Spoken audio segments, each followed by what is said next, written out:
Secret Files. Your story they never knew existed.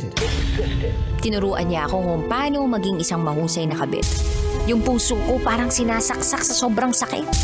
Rocky's Secret Files.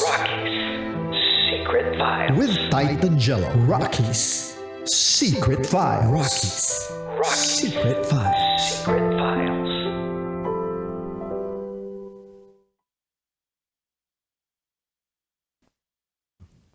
Good evening Luzon, Visayas, Mindanao, Metro at Mega Manila.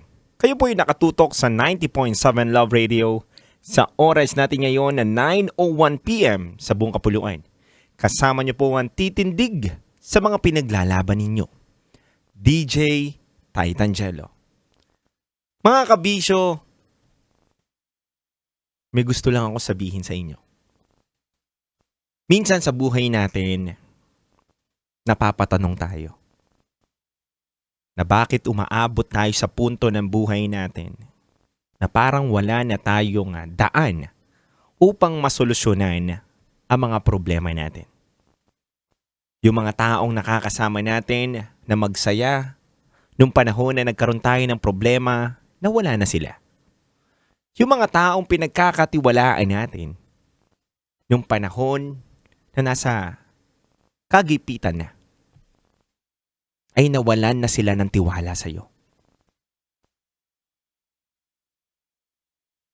Pero, mga kabisyo, dito natin masasabi na at the end of the day, tayo lang din pala. Sarili lang din pala natin ang magiging solusyon sa mga problema natin. Hindi natin nilalayo na kailangan natin ng tao sa buhay natin o mga tamang tao sa buhay natin. Pero at the end of the day, tayo ang makakasagot. Tayo ang makakagawa ng solusyon sa lahat ng problema natin. Meron o wala mang support system ng ibang tao. Kaya unang-una mong mahalin, kabisyo, yung sarili mo. Baka nakakalimutan mo na kasing mahalin yung sarili mo sa sobrang pag-aalala o sa sobrang pagmamahal mo sa ibang tao. Hindi naman masama magmahal sa iba, pero dapat unahin din natin mahalin ang sarili natin. Tanungin mo nga yung sarili mo ngayon, kabisyo. Nagtitira pa ba ako ng pagmamahal sa sarili ko? Baka nakakalimutan ko na. Baka sa sobrang pagmamahal ko sa iba, sa mga taong nakapaligid sa akin, ay unti-unti na akong nanghihina. At unti-unti na akong gustong bumigay.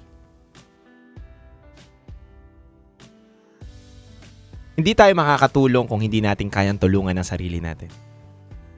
Hindi mas maraming tao ang mabibigyan natin ng pagmamahal kung hindi natin kayang busugin ang sarili natin ng pagmamahal.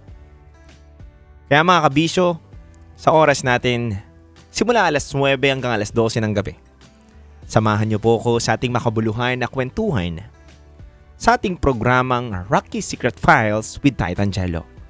Alamin po natin ngayong gabi na to ang panibagong kwento na naman na kapupulutan natin ng aral natatatak sa puso't isip natin.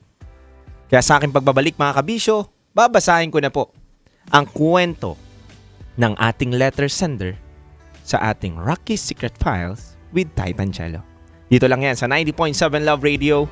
Kailangan pa bang i-memorize yan? Basic. Vision